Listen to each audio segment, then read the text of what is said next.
Praise the lord, hallelujah. આજની આ online મહિલા મંડળની સંગતમાં હું તમામ બહેનોનો આવકાર કરું છું. એલિમ મેથોડિસ્ટ ચર્ચ મહિલા મંડળ તરફથી પ્રભુ ઈસુના નામમાં સૌને પ્રેમની સલામ પાઠવું છું. પ્રભુએ આપણને આજનો સુંદર દિવસ બતાવ્યો છે. અત્યાર સુધી આપણને સાચવ્યા છે, સંભાળ્યા છે, અને અત્યારે પ્રભુએ આ સુંદર કાર્યને માટે આપણને ભેગા કર્યા છે. તેને માટે પ્રભુનો આભાર માનું છું. આવો આપણે ભેગા થઈ અને અત્યારે પ્રભુની સંગતમાં જઈએ. પ્રભુનું વચન જોઈએ.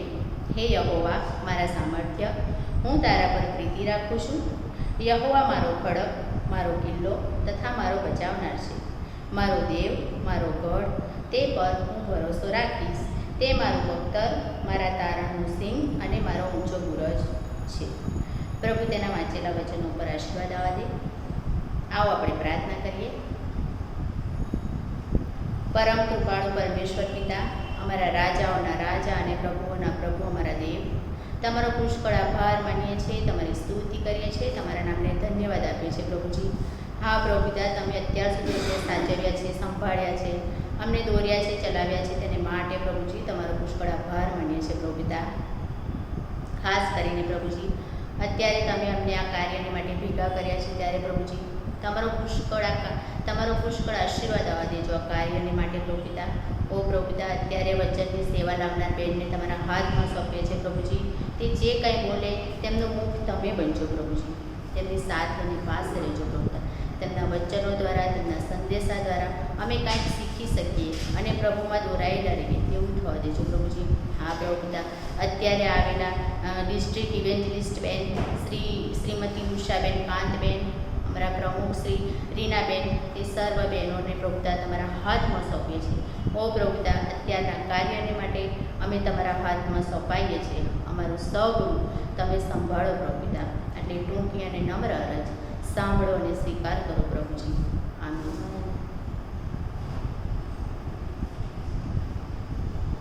અત્યારે હું મીટિંગને માટે પધારેલા શ્રી આપણા ડિસ્ટ્રિક્ટ ઇવેન્જલિસ્ટ શ્રીમતી ઉષાબેન કાંત, મહિલા મંડળના પ્રમુખ શ્રી રીનાબેન તથા વચનની સેવા લાવનાર બેન શ્રી કેથેરાઇનબેનનો આવકાર કરતા હર્ષની લાગણી અનુભવું છું.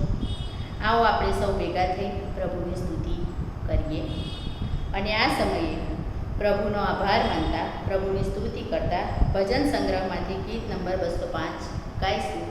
ગીત માટે હું બહેનોને આમંત્રણ આપું છું કે આવો બહેનો આપણે સાથે મળીએ અને પ્રભુની સ્તુતિ કરીએ.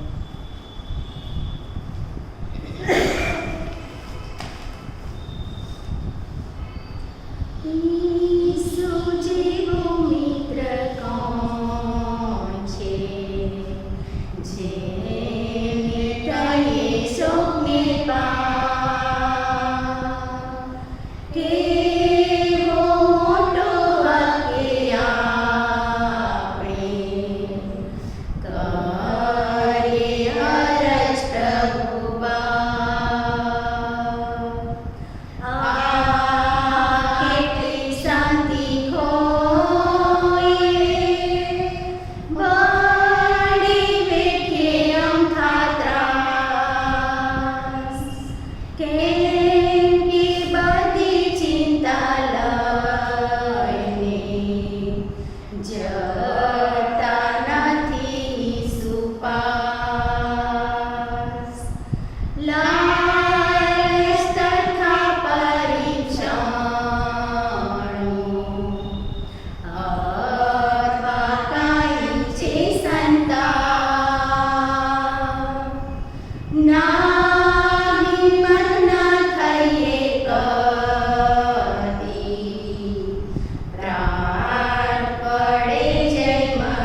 બહેનનો.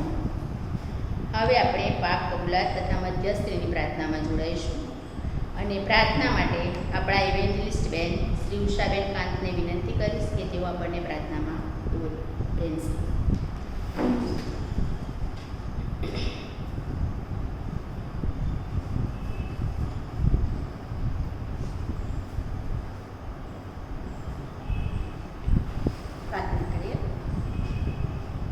પવિત્ર પવિત્ર પવિત્ર અમારા સૈન્યના જીવતા અને જાગતા દેવા, આકાશ છે રાજ્ય સર પૃથ્વી જન પાસ અને અમારા મહાન અને કૃપાળુ દેવા, માન મહિમા ગૌરવ સ્તુતિને એકમાત્ર યોગ્ય એવા અમારા જીવન પરમેશ્વર પિતાજી, રાજાઓના રાજા અને પ્રભુના પ્રભુ, અમે તમારો ખૂબ જ આભાર માનીએ છીએ અને તમારી સ્તુતિ કરીએ છીએ અને તમારા મોટા નામને ધન્યવાદ આપીએ છીએ, કારણ કે પ્રભુ તમે જ એકલા એવા ઈશ્વર છો કે જે સત્ય અને જીવન એવા પ્રભુ છો. પ્રભુ તમારો આભાર જ માનીએ છીએ. તમે સારી સૃષ્ટિના સર્જનહાર અને તેવા જે કંઈ છે તે બનાવનાર પ્રભુ તમે છો અને સગડાની ઉપર કેવળ ને કેવળ તમારા એકલાનો અધિકાર છે. ત્યારે પ્રભુ અમે તમારો આભાર માનીએ છીએ. તમારી પ્રતિમા પ્રમાણે તમારા કરતાં થોડા કરતી કક્ષામાં તમે અમને બનાવ્યા માટે તમારી સ્તુતિ કરીએ છીએ. પ્રભુ તમારો આભાર માનીએ છીએ. તમારા પ્રેમે લઈને તમે અમારી સૌની જરૂરિયાત પૂરી પાડી. આ પ્રભુ તમે અમારા મોઢાને ઉત્તમ મનાથી તૃપ્ત કર્યા માટે પણ તમારા નામને ધન્યવાદ આપીએ છીએ. પ્રભુ તમારી સ્તુતિ કરીએ છીએ. આભાર માનીએ છીએ પ્રભુ, અમારા પાપોને માટે તમે આ પૃથ્વી પર આવ્યા, અમારા માટે તમે મહાન બલિદાન આપ્યું. આ પ્રભુ જે પાપની શિક્ષા અમારે ભોગવવાની તે તમે ભોગવી, ત્યારે પ્રભુ એ મહાન બલિદાનને માટે તમારો ખૂબ આભાર માનીએ છીએ અને તમારી સ્તુતિ કરીએ છીએ. પ્રભુ આભાર માનીએ છીએ. ત્રીજા દિવસે પુનરુત્થાન પામીને અમારા માટે અનંત જીવનનું દ્વાર ખોલ્યું, અમારો ઉદ્ધાર કર્યો માટે તમારી સ્તુતિ કરીએ છીએ. તમારું વચન અમને જણાવે છે કે સુવાર્તા અમે બીજાઓને જણાવીએ અને જણાવવા તમારી કૃપા અને તમારા પવિત્ર આત્માને દુરવણી આપો તેવી પ્રાર્થના અને વિનંતી પ્રભુ કરીએ છીએ. નમ્યા છે ત્યારે પ્રભુ આભાર માનીએ છીએ. સારી તંદુરસ્તી આપી માટે તમારી સ્તુતિ કરીએ છીએ. પ્રભુ અમે નમ્યા છે ત્યારે અમારા પાપો અપરાધોની તમારી આગળ કબૂલાત કરતા માફી માંગીએ છીએ. પિતાજી, વિચાર વાણી વર્તનથી અમે ઘણા બધા પાપો કર્યા છે અને તમને ન ગમે તેવું વર્તન કર્યું છે. ત્યારે પ્રભુ અમે કબૂલ કરીએ છીએ કે અમે પાપી છે. તમે અમને માફી આપો.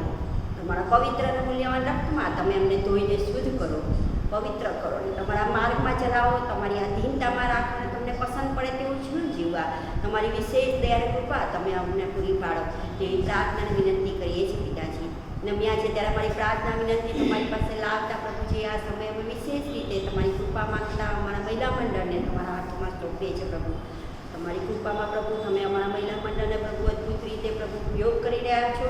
તમારી સ્તુતિ કરીએ છીએ. પ્રભુને વિશેષ રીતે આ સમય નમ્યા છે ત્યારે પ્રભુજી અમારા મહિલા મંડળના પ્રમુખ શ્રીમતી જકેરીને માટે તમારી સ્તુતિ કરીએ છીએ. પ્રભુ તમારો આભાર માનીએ છીએ. તમારી સેવિકાને પ્રભુ તમે તમારી સેવાના કાર્યને માટે અલગ કર્યા અને પ્રભુ તમે તેમનો ઉપયોગ કરી રહ્યા છો.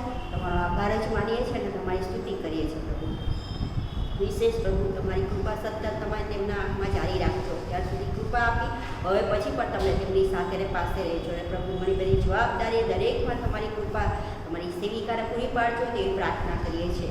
અમારી મહિલા મંડળની એક એક બહેનોને માટે તમારી સ્તુતિ કરીએ છીએ. પ્રભુ તમારો આભાર માનીએ છીએ. એક એક બહેનોને તમારા હાથમાં સોંપીએ છીએ. પ્રભુ દરેકની સાથે તમે રહેજો, દરેકના કાર્યમાં તમે સહાયને મદદ કરજો, દરેકને પ્રભુ તમારી કૃપાનો અનુભવ પૂરો પાડજો. જો કોઈને કંઈ પણ પ્રશ્ન મુશ્કેલી હોય તો પ્રભુ તેનું નિરાકરણ તમે કરજો. વિશેષ રીતે આ સમય નમ્યા છે ત્યારે પ્રભુ મારી મંડળીના પ્રભુ બાળક સાહેબોને તમારા હાથમાં સોંપે છે. પ્રભુ ડિસ્ટ્રિક્ટ સુપ્રિન્ટેન્ડન્ટ અને ઇમાન્યુઅલ કાંત સાહેબને માટે, એવું જગદીશ સાહેબને માટે તમારી કૃપા માંગે છે. આ મંડળી પરની એમની બાળક તરીકેની સેવાઓ પ્રભુ તમે આશીર્વાદિતને પ્રભુજી આશીર્વાદિત કરો તેવી કૃપા માંગે છે. પ્રભુ જે જવાબદારી સોંપી છે તે વિશ્વાસ પણ વહન કરવા તમારા પવિત્ર આત્માની દોરવણી આપો. તમારી કૃપા સતત તમારા સેવકોના હાથમાં જારી રાખો તેવી પ્રાર્થના કરીએ છીએ. પ્રભુ આ સમય નમ્યા છે ત્યારે મારી મંડળીના એક એક કુટુંબને માટે, એક એક વ્યક્તિને માટે પ્રભુ તમારા હાથોમાં સોંપાઈએ છીએ. પ્રભુ દરેક વ્યક્તિને પ્રભુ તમે પ્રેમ કરો છો ત્યારે પ્રભુજી તમે તેમની સાથે પાસે રહો. તમારા નામમાં પ્રભુ તમે તેમને તંદુરસ્ત નિરોગી રાખો.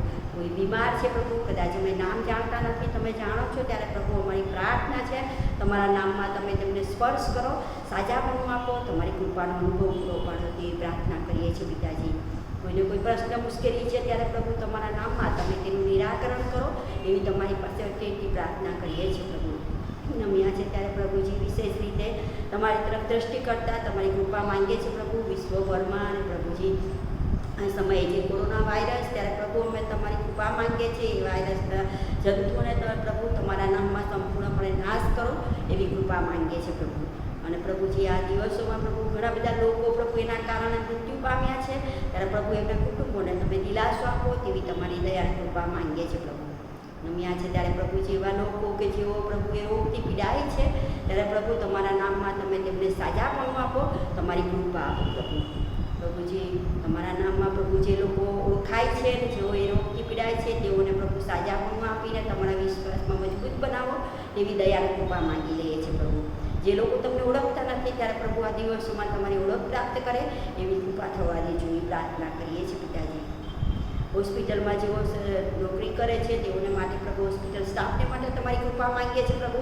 તમારા નામમાં પ્રભુ તમે તમારી કૃપા પૂરી પાડો અને પ્રભુજી તમારા નામમાં પ્રભુ તમે તેમનું રક્ષણ કરો, રોગની સામે તમે તેમનું સંભાળ લો અને પ્રભુજી તમારા નામમાં શક્તિ, સામર્થ્ય અને બળ તમે તેમને પૂરા પાડો એવી પ્રાર્થના અને વિનંતી પણ તમારી પાસે કરીએ છીએ પ્રભુ. ઘણા બધા લોકો પ્રભુ એવા છે કે જેઓને ખોરાક નથી મળતો, ત્યારે પ્રભુજી તમારા નામમાં ખોરાક પૂરો પાડો એવી પ્રાર્થના કરીએ છીએ. આ દિવસોમાં વિશેષ રીતે પ્રભુ જે લોકો મુશ્કેલીમાં છે તેઓને પ્રભુ તમારી કૃપામાં પ્રભુ તમે તેમની મુશ્કેલીનું નિરાકરણ કરો તેવી પ્રાર્થના કરીએ છીએ પ્રભુ. અતિવૃષ્ટિને કારણે જે જગ્યાએ પ્રભુ મુશ્કેલી સર્જાઈ છે ત્યારે તમારી કૃપા માંગીએ છીએ પ્રભુ. તમારા નામમાં તમે પ્રભુ અતિવૃષ્ટિને પ્રભુ અંકુશ બનાવો તેવી કૃપા માંગીએ છીએ પ્રભુ. આ સમય નમ્યા છે ત્યારે પ્રભુજી અમે સર્વ તમારા હાથોમાં સોંપાતા અને વિશેષ રીતે તમારું વચન લાવનાર તમારી સેવિકા બેને તમારા હાથમાં સોંપે છે પ્રભુ. પવિત્ર આત્મા દેવ તમે તેમનું મુખ બનજો, તમે તેમને દ્વારા જે કંઈ તમે વચન અમને આપો એ પ્રભુ અમે અમારા જીવનોમાં પ્રભુ મળીએ, અમારું જીવન અમે તપાસીએ ને એ પ્રમાણે જીવન જીવીએ એ માટે તમારી કૃપા, તમારી દયા પૂરી પાડજો તેવી પ્રાર્થના કરીએ છીએ. તમારા જ હાથોમાં સોંપાતા અમારા પાપોની માફી માંગતા પ્રાર્થના પ્રભુ ઈસુ ખ્રિસ્ત તમારા નામમાં કરીએ છીએ, માટે સાંભળો ને તેનો સ્વીકાર તમે કરો બાપ. આમેન.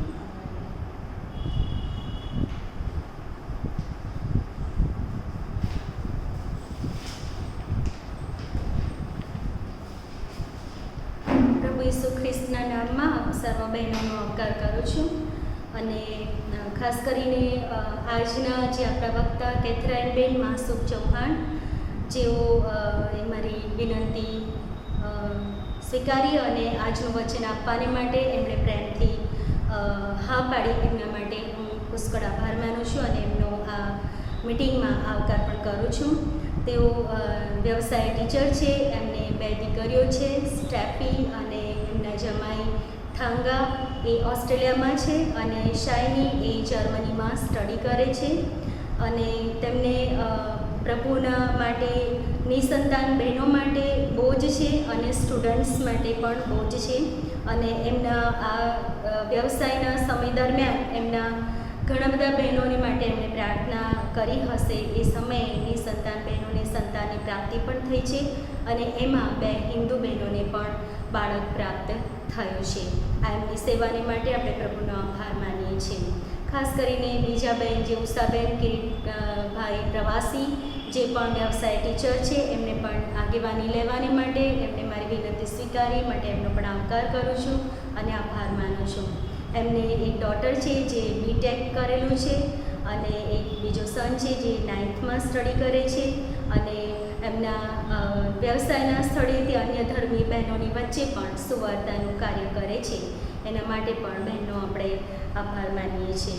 આ બહેનોનો હું ખાસ આવકાર કરું છું અને શ્રીમતી ઉષાબેન માટે હું ખાસ પ્રાર્થના કરતી જાઉં છું અને એમની સહાયથી ને મદદથી આ જે સેવા ચાલુ રહી છે એના માટે એમનો બહુ જ આભાર માનું છું. Thank you.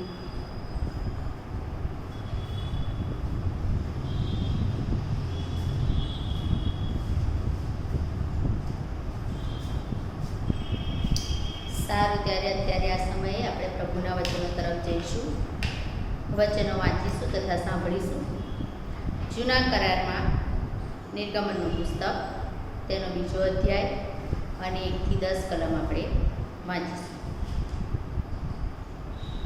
અને લેવીના ઘરનો એક પુરુષ જઈને લેવીના ઘરની એક કન્યા પરણ્યો અને તે સ્ત્રીને ગર્ભ રહ્યો ને તેને પુત્રનો પ્રસવ થયો અને તે સુંદર બાળક છે તે જોઈને તેણે તેને 3 માસ સુધી સંતાડી રાખ્યો અને તેથી વધારે વાર તેને સંતાડવા તે અશક્ત હોવાથી તેણે તેને સારું ગોમતૃણની એક પેટી લીધી ને તેને ચીકણી માટીથી તથા ડામરથી થેપીને છોકરાને તેમાં મૂકીને તેને નદીને કાંઠે વરુઓ મધ્યે મૂકી. અને તેનું શું થાય છે તે જોવાને તેની બહેન વેગળે ઊભી રહી. અને ફારૂનની પુત્રી નદીમાં સ્નાન કરવા આવી, અને તેની દાસીઓ નદીને કાંઠે કાંઠે ચાલતી હતી. અને તેણે બરુઓ મધ્યે પેલી પેટી જોઈને તે લઈ આવવા સારું પોતાની દાસીને મોકલી. અને તે ઉઘાડી તો તેણે પેલું બાળક જોયું, અને જુઓ તે બાળક રડતું હતું. અને તેને તેના ઉપર દયા આવી, ને તેને કહ્યું કે એ કોઈ હિબ્રુનું બાળક છે. ત્યારે તેની બહેને ફારૂનની પુત્રીને કહ્યું કે મારે માટે બાળકને ધવડાવવા સારું હિબ્રુ બાઈઓમાંથી એક ધાવને તારી પાસે તેડી લાવું. અને ફારૂનની પુત્રીએ તેને કહ્યું કે જા. અને તે છોકરી જઈને બાળકની માને તેડી લાવી. અને ફારૂનની પુત્રીએ તેને કહ્યું કે આ બાળકને લઈ જઈને મારે માટે તેને ધવડાવ, ને હું તને તે બદલ પગાર આપીશ. અને તે સ્ત્રીએ તેને લઈ જઈને તેને ધવડાવ્યો. અને તે બાળક મોટું થયું ત્યારે તે તેને ફારૂનની પુત્રી પાસે લાવી, ને તે તેનો દીકરો થઈ રહ્યો. અને મેં તેને પાણીમાંથી તાણી કઢાવ્યો, એમ કહીને તેણે તેનું નામ મૂસા પાડ્યું. હવે આગળ નિર્ગમનના પુસ્તકમાં 6ઠ્ઠો અધ્યાય અને તેની 20મી કલમ જોઈશું. અને આમરામ પોતાની ફૂઈ યોખેબેદ સાથે પરણ્યો, અને તેને પેટે હારૂન તથા મૂસા થયા. અને આમરામનું આયુષ્ય 137 વર્ષનું હતું. હવે આ સમયે હું વચનોની સેવા પીરસનાર બેન શ્રી કેથેરાઇન બેનને વિનંતી કરીશ કે તેઓ આપણને પ્રભુના વચનોમાં દોરે. બેન શ્રી.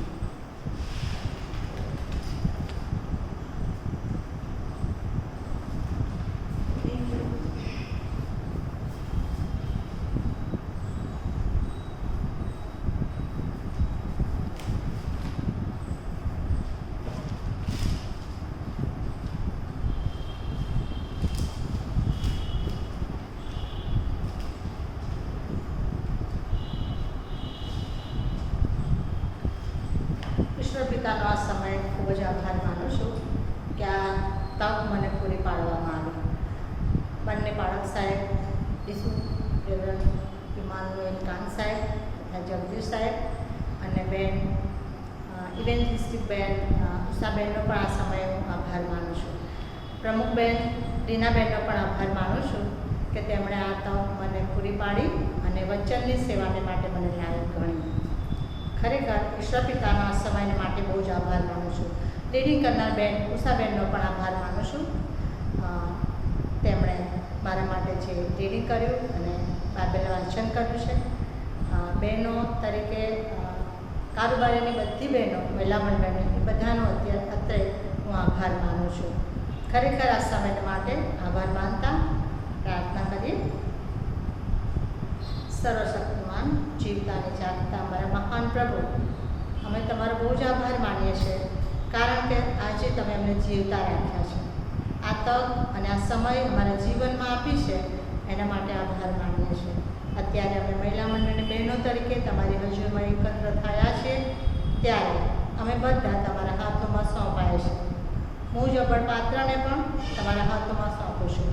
મારા કોટ દ્વારા, મારા મુખ દ્વારા તમે પોતે બોલો. હું નિર્બળ છું, પણ પ્રભુ તમે પોતે પવિત્ર આત્મા દેવ, તમે મારી મદદ કરો, મને યોગ્ય શબ્દો અને વાક્ય પૂરા પાડો. એના માટે હું તમને આજીજી કરું છું. અમારી પ્રાર્થના પ્રભુ ઈસુ ખ્રિસ્તના નામમાં માંગુ છું, માટે સાંભળનો અંગીકાર કરો. આમેન. આ સમય એ મહામારીનો સમય છે, એટલે કે કોરોનાનો સમય. આખો વખત જાણે ભયમાં અને બીકમાં જીવતા હોય એવો સમય કહી શકાય. કેમ કે અમારા સ્ટાફમાં એક બેન કે જેમના સંબંધીને અચાનક જ એડમિટ કરવા પડ્યા, અને જ્યારે એ ભાઈને દવાખાને લઈ જવામાં આવ્યા તો એમના મિસિસને ઘરે પાછા મોકલી દેવામાં આવ્યા.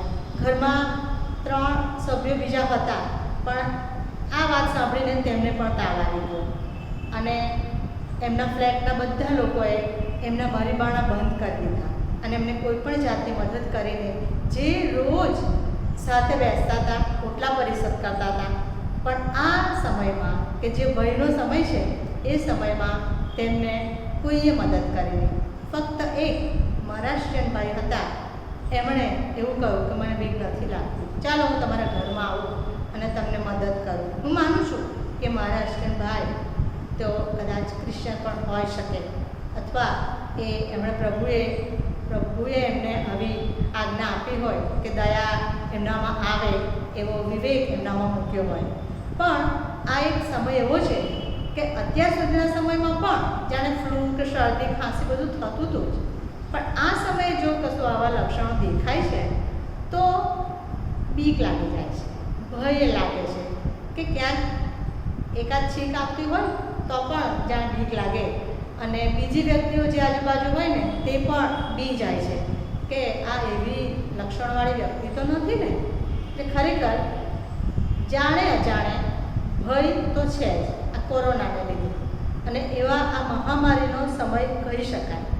અને એવો જ એક સમય હતો કે જે ગુલામીનો સમય હતો, એ પણ સતત ભયનો સમય કહી શકાય કે ગુલામ તરીકે એમને વધારે પડતું કામ કરાવવાનું હોય, પોતાની ઈચ્છા કશી હોય ને, જે અધિકારી હોય, રાજા હોય, એની આજ્ઞાને અનુસરવું પડતું હોય, એવો એક ગુલામીનો સમય હતો. અને છતાં પણ એવા ગુલામીના સમયમાંથી પસાર થઈ અને એક વ્યક્તિએ જે મહાન કામ કર્યું. આપણે જાણીએ છીએ કે જે ગુલામ હોય, મજૂર હોય, એની મનોસ્થિતિ શું હોય, અથવા એની પાસેથી આપણે વધારે શું અપેક્ષા રાખી શકીએ.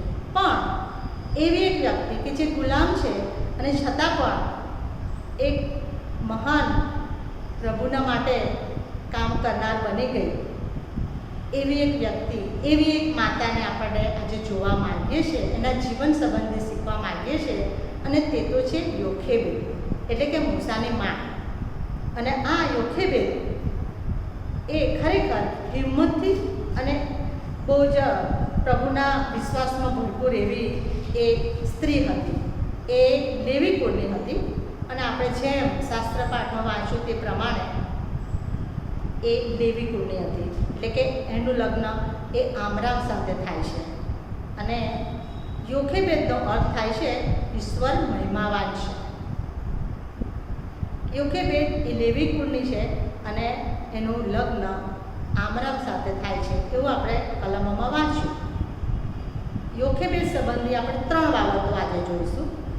પહેલી બાબત, યોખેબેદનો ઈશ્વર સાથેનો સંબંધ. બીજી બાબત, યોખેબેદનો કુટુંબ સાથેનો સંબંધ. અને ત્રીજી બાબત, યોખેબેદનો સમાજ સાથેનો સંબંધ. યોખેબેદ એ ઈશ્વરને અંગત રીતે ઓળખતી હશે. જે હિબ્રુઓ ગુલામી અવસ્થામાં હતા છતાં પણ યોખેબેદ એ વિશ્વાસમાં ચાલનારી સ્ત્રી તરીકે આપણે જોઈ શકીશું. કેમ કે લખ્યું છે હિબ્રુઓના પત્રમાં 11મા અધ્યાયની 23મી કલમમાં લખવામાં આવ્યું છે કે વિશ્વાસથી મૂસાના મા બાપે, એટલે કે આમરામ અને યોખેબેદે તેના જન્મ્યા પછી તેને 3 મહિના સુધી સંતાડી રાખી. કેમ કે તેઓએ જોયું કે તે સુંદર બાળક છે અને તેઓ રાજાની આજ્ઞાથી લીધા નહીં. ગમે તેવી આજ્ઞા હોય, હુકમ હોય, પણ બીક ના લાગે તો એનું કંઈક કારણ છે, અને તે તો છે એ ઈશ્વર સાથેનો એનો વ્યક્તિગત સંબંધ, જે પહેલી બાબત આપણે જોઈએ છે. અને મનુષ્ય અને ઈશ્વરને જોડનાર કોઈ કડી હોય, કોઈ બાબત હોય તો વિશ્વાસ છે. અને વિશ્વાસ તો દેવ પરનો વિશ્વાસ, દેવ પરનો અડગ વિશ્વાસ, દેવ પરનો ભરોસો. નિર્ગમનના પહેલા અધ્યાયની 22મી કલમમાં લખવામાં આવ્યું છે, રાજા તરફથી આજ્ઞા આપવામાં આવી હતી કે છોકરો જન્મે તો નદીમાં ફેંકી દેવો અને પ્રત્યેક છોકરીને તમારે જીવતી રહેવા દેવી. રાજાનો કેવો આદેશ છે! આવો રાજાનો કાયદો છે. ફારૂન રાજાએ આવો કાયદો બહાર પાડ્યો છે. ઇસરાયેલ પુત્રોને સમર્થ થતા જોયા ત્યારે યુસુફના સમયે એ રાજા બદલાય છે અને એ ફારૂન રાજા આવે છે કે જે હવે યુસુફને ઓળખતો નથી. તેને ચિંતા થાય છે કે ઇઝરાયલ પુત્રો તો હવે ભરપૂર થવા માંડ્યા છે અને આપણે હવે ચિંતા કરવી જોઈએ. અને તેથી કરીને તેઓ કાયદો બહાર પાડે છે કે હવે છોકરી જન્મે તો જીવવા દેવી. ડાઈઓને પણ એવું ફરમાન આપ્યું છે. એમણે ફરમાવ્યું છે કે તમારે જ્યારે પ્રસવ કરાવવા જાઓ ત્યારે તમારે છોકરીને જીવતી રહેવા દેવી, પણ જો પુત્ર અવતરે તો એને તમારે મારી નાખવું. આવો કાયદો અને રાજાનો કાયદો એ દરેક વ્યક્તિએ માનવો પડે, અને ખાસ કરીને કે જે લોકો ગુલામ છે તેઓએ તો ખરો છે. યોખેબેદ જ્યારે પ્રેગ્નન્ટ થઈ હશે ત્યારે આપણે જાણીએ છીએ કે બહુ ખુશીના દિવસો એ હોય, પણ એ અને આમરામ જ્યારે વાત કરતા હશે કે કદાચ એના નજીકના કુટુંબીજનો, ત્યારે એને ખુશી થવી કે એને ચિંતા કરવી કશી ખબર નહીં પડી હોય, જો આપણે કલ્પના કરીએ તો. કારણ કે જે પેલો કાયદો છે કે જો મારો પુત્ર જન્મશે તો એને તો મારી નાખશે, એવી ચિંતા થતી હશે. એ સ્વાભાવિક માતૃ હૃદય છે. અને એવા સમયમાં એના 9 મહિનાનો સમય પસાર થયો હશે અને એક સમય આવે છે કે જ્યારે પુત્રને જન્મ આપવાનો સમય નજીક છે.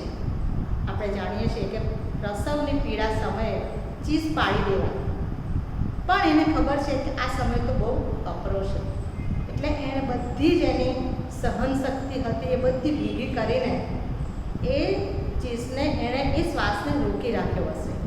અને એ માતૃ હૃદયને ખબર હતી કે આ સમય તો બહુ ઊંડો છે અને જો હું ચીસ પાડીશ તો આજુબાજુ કદાચ સિપાહીઓ ફરશે અને એ જાણી જશે, એટલે એ ચીસને દબાવી દેશે, એના શ્વાસને રોકી દીધો હશે અને એણે પુત્રને જન્મ આપ્યો.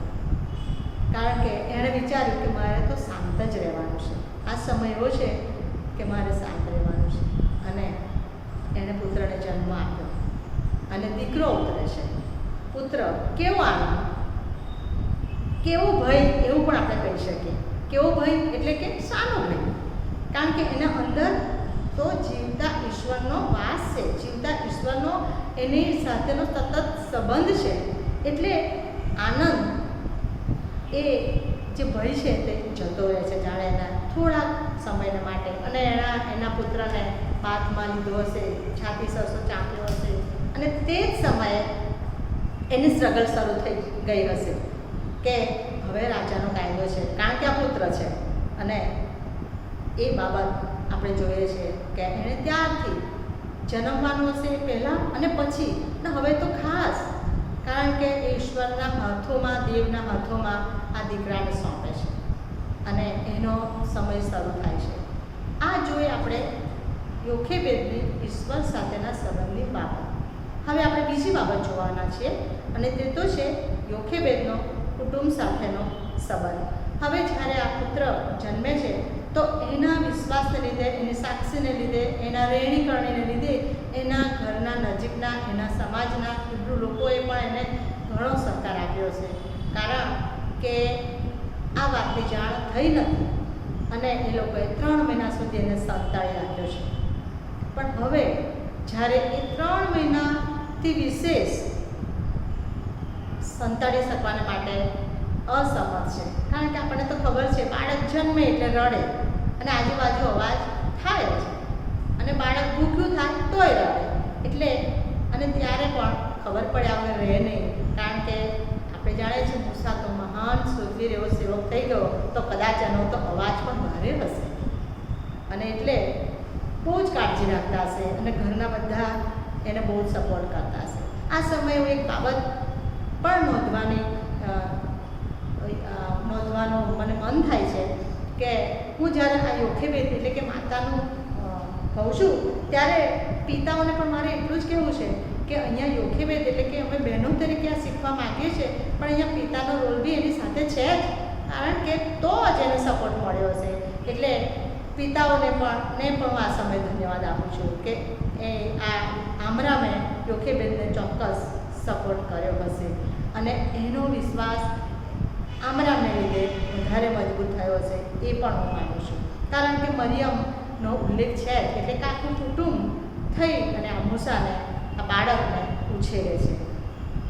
હવે આ પહેલાં એ મરિયમ અને હારૂનની માતા તો હતી જ, એટલે કે એને 2 બાળકો હતા.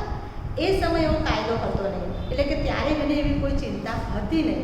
પણ અત્યારે જ્યારે હવે આ બાળક જન્મ્યું છે અને પુત્ર અવતર્યો છે, ત્યારે ખરેખર હવે ચિંતાનો વિષય, એટલે કે બહુ જ સાચવવાનો સમય એના માટે આવી ગયો છે. અને આ માતા યોખેબેદ એ એને નાનું બાળક છે ત્યારથી જ એ એને સાચવતી હશે, સંભાળતી હશે. અને એથી વિશેષ જ્યારે એને દૂધ પીવડાવતી હશે ત્યારે એવી પ્રાર્થના કરતી હશે કે પ્રભુ આ દીકરો આપ્યો છે, ચોક્કસ એ તમારી યોજનામાં છે, એવું ઈશ્વર સાથે એનો વાર્તાલાપ થતો હશે. અને ખરેખર એ આપણને પાછળ ખબર પડે છે કે આ બધું યોખેબેદના જીવનને લીધે, યોખેબેદના પ્રભાવને લીધે છે. અને ખરેખર આ સમય કે જે થોડોક સમય એની પાસે છે, કારણ કે એને ખબર છે કે વધારે વખત તો હવે અમે એને રાખી શકવાના નથી, એટલે એ લોકો કુટુંબ તરીકે નિર્ણય લીધો હશે. અને આપણે વાંચીએ છીએ કે ગોમત્રોણની પેટી લઈ અને એને ડામરથી લપેટી, એટલા માટે કે બહારનું પાણી અંદર આવી ના જાય અને બાળક ભૂંગળાઈને મરી ના જાય. અને એવી પેટી તૈયાર કરી ચીકણી માટીથી લપેટે છે અને બાળકને અંદર મૂકે છે. આપણને માતા તરીકે બહુ આમ લાગણી થઈ જાય કે આપણું પોતાનું બાળક હોય અને એને મૂકી દેવાનું હોય, કેટલું અઘરું લાગે. પણ એ પ્રભુ પરનો વિશ્વાસ અને આટલા સમય દરમિયાન એને પ્રભુએ વિશ્વાસમાં મજબૂત કરી હશે અને એથી કરીને આવો નિર્ણય લેવાનો એ નક્કી કરે છે. પેટી મૂકતા એને ઘણા બધા વિચારો આવ્યા હશે કે નાઇલ નદીમાં તો મગરોનો વાસ છે અને ભૂખ્યા મગરો તો એને ખાઈ જાય, અથવા તો પાણીના ધસમસતા પ્રવાહમાં તણાઈ જાય, એવી ઘણી બધી શક્યતા અને એવા વિચારો એના માનસપટ પર આવ્યા જ હશે. પણ આપણા જીવનમાં પણ ઘણી બધી આવી બાબતો બને છે ત્યારે આપણા હૃદયની અંદર દ્વંદ્વ યુદ્ધ ચાલતું હોય છે અને પ્રભુનો આત્મા પણ આપણી સાથે વાત કરતો હોય છે. અને એવી રીતે એને પણ સતેજ કરતો હશે, સતત પવિત્ર આત્મા દ્વારા એને વિશ્વાસની ખાતરી આપવામાં આવતી હશે. અને એને પ્રાર્થના સહિત નદીમાં પેટી મૂકી અને બાળકને નદીમાં મૂકી. આપણે એવું કહી શકીએ કે એને ઈશ્વરના હાથમાં મૂક્યો, કારણ કે એ પાણીમાં મૂકે છે બાહ્ય દેખાવથી, પણ ખરેખર તો એ ઈશ્વરના હાથમાં સોંપી દેશે. કે પ્રભુ એને વિચાર્યું હશે કે આ બાળક રાજાના કાયદાની વિરુદ્ધ છે, બધું છે, પણ હવે તમારા સલામત હાથોમાં તેને મૂકું છું. આપણે આપણા બાળકોને જ્યારે શાળામાં મૂકીએ છીએ ત્યારે આપણે આવી જ પ્રાર્થના કરીએ છીએ. પ્રભુ આ ભ્રષ્ટ જગત છે, આ ભૂંડું જગત છે, ઘરમાં તો બહુ સલામતી હતી, પણ હવે તમે તેને સંભાળજો. ઘણા બધાના બાળકો જ્યારે પરદેશ વસતા હોય છે ત્યારે પણ અમે પણ અને બધાને પણ એવી જ પ્રાર્થના હોય છે કે પ્રભુ તમે ભૂંડા જગતથી તેઓને બચાવજો. અને એવી જ રીતે આ યોખેબેદે પણ આવી જ પ્રાર્થના કરી હશે અને પછી એને પાણીમાં મૂક્યો હશે, એટલે કે ઈશ્વરના હાથોમાં મૂક્યો હશે. અને ખરેખર આ બધું આપણને બહુ એ લાગે છે, નવાઈ પ્રમાણે એવું લાગે છે, પણ આ બધી ઈશ્વરની યોજના છે. અને અત્યાર સુધી જે 3 મહિના સુધી સંતાડી રાખ્યો એમાં એના આજુબાજુના પડોશી અને ઘરના અને બધાનો પુષ્કળ સપોર્ટ છે, કારણ કે યોખેબેદનું જીવન છે. હવે એને પોતાના એવા પણ વિચારો છે, એ ત્યાં યહૂદી હિબ્રુ તરીકે ત્યાં ગુલામ હતા, પણ રાજાની કુંવરી આવી રીતે સ્નાન કરવા આવતી હશે, એ બધું એ લોકોને ખબર હશે. એટલે એના આવા પણ વિચારો આવતા હોય કે કદાચ રાજાની કુંવરી સ્નાન કરવા આવે અને એ જુએ આ બાળકને, એવા પણ વિચારો એને આવ્યા હશે. અને એવો સમય આવ્યો કે જ્યારે તે બાળકને મૂકે છે ત્યારે એ કુંવરી એને જુએ છે અને કુંવરીને દયા આવે છે.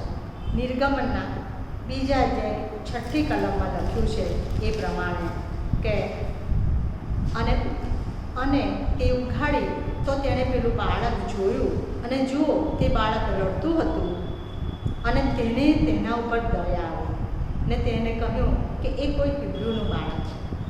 ભલાઓ કુંવરીને દયા આવી બાળક પર. આ પણ એક ઈશ્વરનું આયોજન છે કે આપણે જ્યારે બહાર નીકળીએ છીએ તો કેટલા ગરીબ લોકોને જોઈએ છે અને આપણે જોઈને પસાર થઈ જઈએ છીએ. એવા સમયો આવ્યા છે, ઘણીવાર આપણે મદદ કરી છે, પણ આ દુનિયામાં આપણે જીવીએ છીએ ત્યારે કેટલા લોકો અસહાય નિસહાય પડ્યા હોય છે. પણ જ્યારે આ કુંવરી એને જુએ છે ત્યારે એને દયા આવે છે. એટલે આમાં પણ જાણે ઈશ્વરનો સંકેત આપણે જોઈ શકીએ છીએ કે એને દયા આપી એ યોખેબેનને માટે કેટલું બધું આનંદની બાબત બની ગઈ. અને એ જુએ છે ને એ સમયે એની બેન મળ્યું કે જે એની સહાયક બને છે.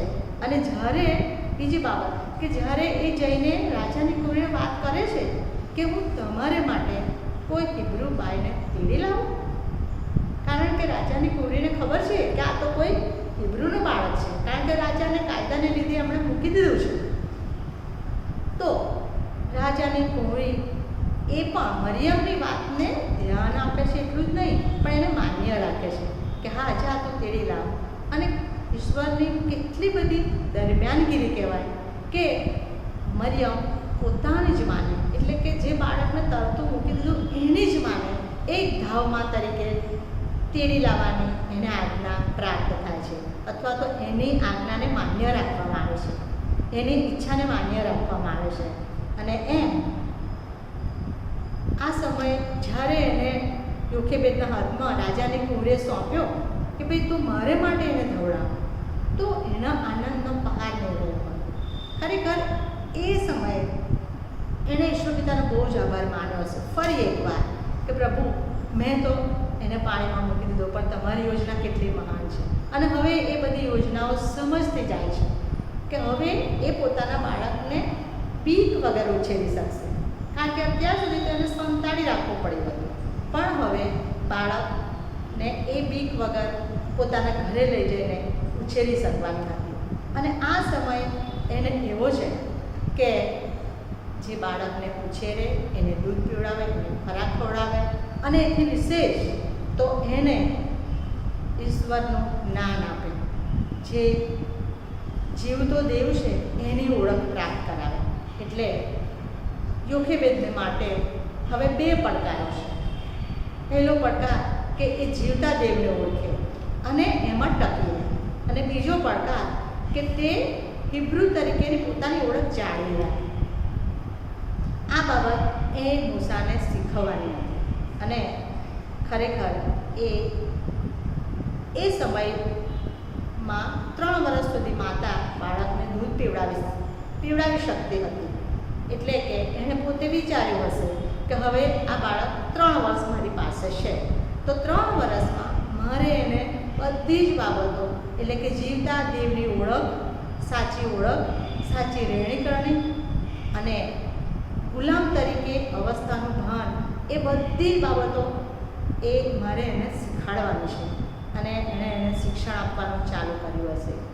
ઉઠતા ને બેસતા જેમ લખ્યું છે પ્રભુના વચનમય પ્રમાણે એણે મૂસાને આ બાબતો શીખવવાનું ચાલુ કર્યું હશે. અને એથી વિશેષ તો એ સતત પ્રાર્થનામાં પણ રહેતી હશે. અને કે જ્યારે મારે એક દિવસ તો એવો આવવાનો છે કે મારે પાછો આ રાજાની કુંવરીને બાળક આપવાનું છે, કે એણે એવું કીધું છે કે તું મારા માટે એને ધવડાવ, એટલે કે થોડોક જ સમય હોય, લિમિટેડ સમય હોય. અને ખરેખર આ નિર્બળ સમય હતો છતાં પણ ઈશ્વરનું સામર્થ્ય એને આપવામાં આવે છે. અને આ સમય કે જે એના માટે બહુ જ કઠિન હતો, અને આવા કપરા સમયમાંથી પસાર થવું પડ્યું એવા સમયોમાં પણ હવે એ પોતાના બાળકને પદ્ધતિસરનું શિક્ષણ આપવા લાગી જાય છે, કારણ કે એની પાસે બહુ સમય ઓછો છે. કદાચ તે દિવસો ગણતી હશે કે હવે આટલા દિવસો રહ્યા, અને એવી રીતે એ સમય એને ટૂંકો લાગતો હશે.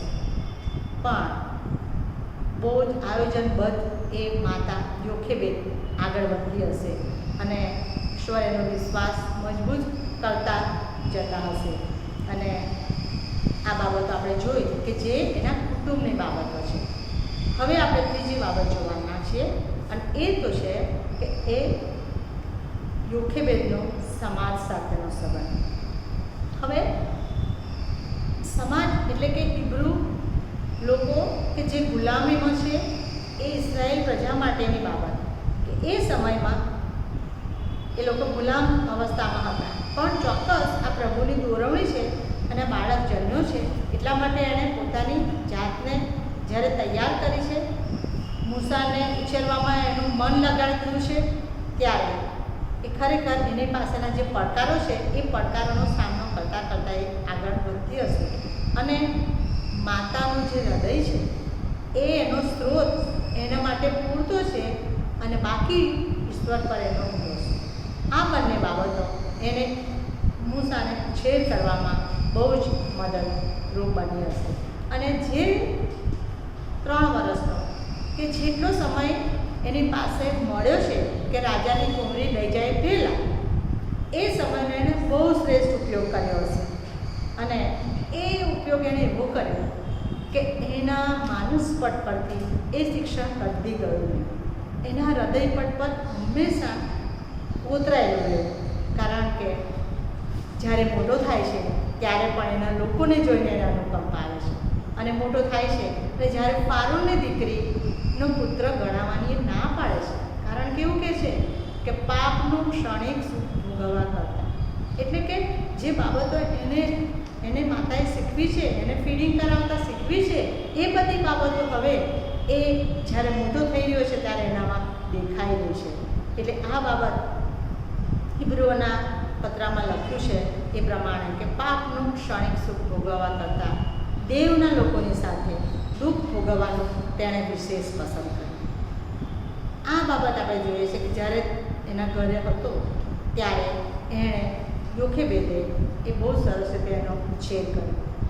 ભલાઓ આપણે પણ માતા હોઈએ કે ઘરમાં બીજા કોઈ પણ સ્ત્રી પાત્રો તરીકે કોઈ પણ સંબંધમાં જોડાયેલા હોઈએ, પણ આપણા બાળકોને આપણી બહુ જરૂર છે કે આપણે એમને હંમેશા પ્રાર્થનામાં દોરી રાખીએ. રવિકાંત કાંત સાહેબ એ હંમેશા કહે કે મારો દીકરો એ જ્યાં દારૂની બાબતો બને છે એમાં જોબ કરતો, પણ એવી પ્રાર્થના કરતા હતા કે આવી જગ્યાએ પણ દૂતોનું કવચ એને સાચવી રાખે. અને ખરેખર એવું જ બન્યું. આજે આપણે જાણીએ છીએ કે આપણા દીકરાઓ એ પ્રભુની સેવામાં છે અને ખરેખર આપણે આપણા બાળકોની પાછળ નથી જઈ શકતા અને આપણે જાણીએ છીએ કે આ જગત બહુ ભ્રષ્ટ છે. અને ત્યારે હું એવું કહીશ કે જ્યારે આપણે નાના હોય છે ને બાળકો આપણા, ત્યારે આપણે એમને બધું શીખવાડીએ છીએ, સન્ડે સ્કૂલમાં મોકલીએ છીએ, બધું શિક્ષણ આપીએ છીએ, પણ એમને 2 બાબતો શીખવાડવાની જરૂર છે કે જ્યારે તમે મોટા થશો ત્યારે સારું સારું જ બનશે અને તમે બધા પાર ઉતરી જશો એવું નહીં બને, કારણ કે પરીક્ષાઓ પણ સામે હશે અને ત્યારે એ બાબતો પણ એમાં પણ સજાગ રહે અને કંઈ બી બાબતો બને તો આપણી જોડે શેર કરી શકે કે જેથી કરીને આપણને મદદરૂપ બને એવા સંબંધો પણ વિકસાવવાની જરૂર છે. કારણ કે બાળકો આપણે એવું માની લઈએ છીએ મા બાપ તરીકે કે મારું બાળક તો કદી ભૂલ ના કરે કારણ કે મેં એને શ્રેષ્ઠ શિક્ષણ આપ્યું છે, પણ આ ભ્રષ્ટ જગતમાં પડકારોની સામે ઘણીવાર એ હારી જાય અથવા પરીક્ષાઓ પડી જાય એવું બને અને ત્યારે આપણે એમને કદી જ નિગ્લેક્ટ કરવાના નથી. મારા દીકરીઓ જ્યારે નાની હતી ને ત્યારે કશું ખોઈ જાય અથવા તો એમનો ખાસ કરીને નાસ્તો બીજી બહેનપણીઓ અથવા બીજી છોકરીઓ ખાઈ જાય એવું બનતું હતું, તો એ ઘરે આવીને પહેલું તો મને પહેલાં બાંધી દે કે મમ્મી તમે નહીં બોલો ને. મેં કીધું શું બેટા? તો કે ના પણ તમે ના કહો ને તો જ કહો. મેં કીધું હા નહીં બોલું બસ. તો કે મમ્મી અમારો નાસ્તો છે ને આજે બીજા ખાઈ ગયા, આજે મારું આ ખોવાઈ ગયું, આજે મારા પૈસા તમે આપેલા ને એ ખોવાઈ ગયા, એવું બધું આપણે જ્યારે બોલીએ ને અરે તારું તું ધ્યાન ના રખાય તારાથી કેમનું ખોવાઈ જાય એવું જો બોલવા બેસીએ ને તો બીજી વાર આપણને નહીં કહે, આપણાથી બધી વસ્તુઓ છુપાવશે. અને માટે જે કંઈ બને છે એ બાબતો આપણી જોડે શેર કરતાં શીખે એ પણ બહુ જરૂરી છે. એટલે આપણે નાનપણમાંથી આપણે પસાર થયા જ છીએ તો આપણે પણ એ બાબતને યાદ રાખીને એવી રીતે ઉછેર કરવાનો છે કે બેટા ભૂલ થઈ જાય નવેસરથી ઈશ્વરની પાસે માફી માંગીને આગળ વધો. અને એવું શિક્ષણ એ ટાઈપનું આપણે ઈશ્વરની આપણા પોતાના બાળકો જોડે સંબંધો કેળવવાના છે. એટલે બાળક નાનું હોય છે ને ત્યારે નાનું જ છે એમ કહીને આપણે એને કશું શિક્ષણ ના આપીએ ને કે એ તો મોટું થઈને શીખશે, હજુ તો નાનું છે ને શી સમજણ પડે. પણ એવું નથી. 3, 5 કે 7 વર્ષ સુધી બાળક બધું શીખી જાય છે અને એ શિક્ષણ એના માનસ પટ પર હંમેશા અંકાયેલું રહે છે. ખરેખર એ બાળપણનું જે એના હૃદયમાં એના માનસ પટ પર હોય છે એ શિક્ષણનો આધાર હંમેશા રહે છે. અને યહોશુઆ 1:8 પ્રમાણે જેમ યોખેબેદે એના બાળકને શીખવ્યું અને એ તેમાંથી ખસ્યો નહીં જ્યારે મોટો થયો ત્યારે પણ. અને આપણે પણ એ બાબતો યાદ રાખવાની છે. ખરેખર યોખેબેદનો પ્રભાવ એવો હતો કે એ બાળક આ બધી બાબતો શીખ્યો અને એણે ઈશ્વર સાથેનો સંબંધ સ્થાપન કર્યો. ઇસરાયેલનો ઈશ્વર અને ઇસરાયેલના લોકો સાથેનો સંબંધ એ સ્થાપન કર્યો અને મોટો થયો કે ઇસરાયેલ પ્રજાને ઉગારનાર મહાન આગેવાન બન્યો. 400 વર્ષની ગુલામગીરીમાં હિબ્રુઓ હતા અને એમાંથી ઉદ્ધાર કરનાર, એમાંથી મિસરની ગુલામીમાંથી બહાર લાવનાર એ આગેવાનને જન્મ આપનાર યોખેબેદ. એણે આવા દીકરાને જન્મ આપ્યો અને એટલું જ નહીં પણ એણે આવી વિશેષ રીતે ઉછેર કર્યો કે ઈશ્વરની સહાયથી. અને વાલાઓ આપણે માણસ તરીકે બહુ ભૂલ કરી બેસીએ છીએ પણ આપણને જે સમજણ આપે છે ને એ તો ઈશ્વર જ આપે છે કે કયા માર્ગે મારે ચાલવાનું છે એ ઈશ્વરની સહાયથી જ આપણે કરી શકીએ છીએ. અને માટે ઈશ્વર પિતાનો આપણે આભાર માનીએ અને રોજે રોજના એના જીવનોમાં આપણા બાળકો કુટુંબમાં આપણે આવું કામનું સ્થાપન કરીએ. ખરેખર એ 400 વર્ષની ગુલામીમાંથી બહાર લાવનાર એ મૂસા મહાન સેવક બન્યો. બીજો એનો દીકરો હરુન એ પણ એક યાજક પદ એને આપવામાં આવ્યું. અને દીકરી મરિયમ એ પણ પ્રબોધિકા બની કે જે આભાર સ્તુતિ કરતી હતી દફ વગાડીને. અને એવા એના 3 બાળકો યોખેબેદના એણે એને તૈયાર કર્યા. અને આવા ગુલામી ભર્યા સમયમાં આવી પરિસ્થિતિમાં જો આ વ્યક્તિ આવું કામ કરી શકે ખરેખર તો કોઈ પણ વ્યક્તિ એટલે કે આપણે પણ આપણી પાસે ઘણો સારો સમય છે તો આપણે પણ એ કામ કરી શકીએ છીએ. ઈશ્વર પિતાનો ખરેખર આભાર માનું છું. આ સમય મારા જીવનમાં આપ્યો, મને આ તક આપી કે હું તમારી આગળ પ્રભુનું વચન લાવી શકું. એના માટે મને પાત્રવાહક તરીકે ગણી. ખરેખર આ યોખેબેદને માટે જે એનું હિંમત છે, એનું બલિદાનવાળું જીવન છે. એણે ખરેખર મૂસાને પાણીમાં જ્યારે મૂક્યો ત્યારે મારવા માટે નહોતો મૂક્યો પણ એને બચાવવા માટે મૂક્યો. અને એવી જ રીતે ઈશ્વરે એને ગુલામી ભરેલા સમયમાંથી લોકોને બચાવનાર તરીકે એને ઊભો કર્યો. 2 દાઈઓ કે જે પણ ગુલામ હતી, સિફ્રા અને પુઆ, તે પણ દેવનું ભય રાખનારી દાઈઓ હતી. અને એના વચોમાં લખ્યું છે 17મી કલમમાં કે તે ઈશ્વરનું ભય રાખતી હતી. અને 20મી કલમમાં લખ્યું છે કે ઈશ્વરે આ દાઈઓનું ભલું કર્યું કારણ કે તે ભય રાખનારી હતી. અને યોખેબેદની સાથે આ 2 દાઈઓને પણ આપણે ખરેખર ઈશ્વરે એમના ઘરને સ્થાપન કર્યું. કેમ કે એમનામાં પણ જે ભલાઈ કરવાની બાબત હતી એમને પણ સખત આજ્ઞા આપવામાં આવેલી હતી. એ લોકોએ ના લીધા, એમણે બીક ના રાખી. કેમ કે જ્યારે આપણે સારું કરીએ છીએ ને ત્યારે જો ઈશ્વર આપણને હિંમત આપે જ છે પણ આપણે એના માટે આપણે બલિદાન પણ આપવું પડે છે. એટલે કે આપણે સહન પણ કરવું પડે છે અને આપણે એના માટે તૈયાર પણ રહેવું પડે છે. ખરેખર આપણા આયોજનો આપણે ઈશ્વરના હાથોમાં સોંપીએ અને પ્રભુ આપણને હવે યોખેબેદ જેવા જીવનો દ્વારા 2 દાઈઓના જીવનો દ્વારા પણ ઘણું બધું શીખવે અને એવા હિંમતમાન બનાવે. સ્ત્રી તો નબળું પાત્ર છે એમ જાણીને ઘણી બધી વાર આપણે પી જઈએ છીએ, ડરી જઈએ છીએ, પણ આપણી પાસે જીવતો અને મહાન ઈશ્વર છે. એ આપણને ચોક્કસ મદદ કરશે. એના સલામત હાથોમાં આપણે સોંપાઈએ અને ઈશ્વર આપણે મદદ કરે. પ્રભુ આ બાબતો સમજવાને માટે આપણે બધાને બહુ જ મદદ કરે. થેન્ક યુ પ્રભુ, તમે આ સમયે મને બોલવાને માટે શબ્દો પૂરા પાડ્યા. આ સમયે હું જેકવેલિન બેનનો પણ આભાર માનું છું કે એમણે મને આ તક આપી. અને ફરીને એકવાર બેન, ઉષાબેન અને ઉષાબેન કિરીટભાઈ પ્રવાસી એમનો પણ આભાર માનું છું. અને બંને પાડા સાહેબોનો પણ બહુ જ આભાર માનું છું આ સમયને માટે. આ જે વ્યવસ્થા છે કે જેમાં આપણે રેકોર્ડ કરી શકીએ છીએ એ વ્યવસ્થા કરનાર ટીમને માટે પણ આભાર માનું છું. Thank you.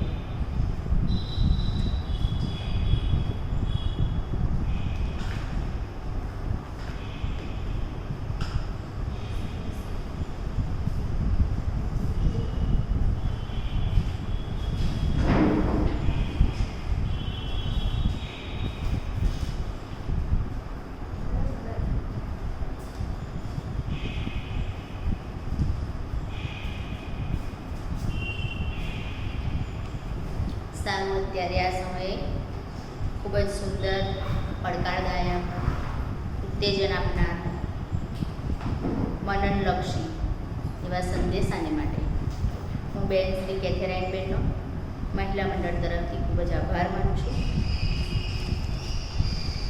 હવે આપણે અત્યારે આજની આ મિટિંગને માટે માર્ગદર્શન આપનાર, સતત મદદ કરનાર એવા રેવરન્ડ ઈસુ સાહેબ શ્રી ઇમાન્યુએલ કાન સાહેબ, આપણા ડિસ્ટ્રિક્ટ ઇવેન્જલિસ્ટ બેન શ્રીમતી ઉષાબેન કાન, રેવરન્ડ જગદીશભાઈ ક્રિસ્ટી સાહેબ તથા શ્રીમતી મીનાબેન ક્રિસ્ટીનો ખૂબ જ આભાર માનું છું.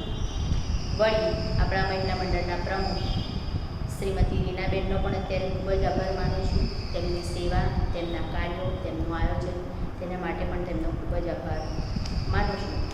આવો અત્યારે આપણે છેલ્લી પ્રાર્થનામાં જોડાઈએ અને હું બેન શ્રી રીનાબેનને વિનંતી કરીશ કે તેઓ આપણને છેલ્લી પ્રાર્થનામાં બેન શ્રી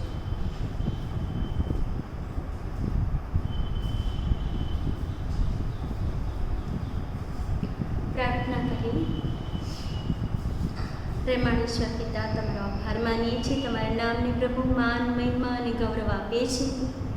દયાળુ કૃપાળુ ઈશ્વર પિતા, તમે આ સમય અમને આપ્યો, અમે તમારી સ્તુતિ, આરાધના અને તમારું વચન સાંભળી શક્યા પિતાજી.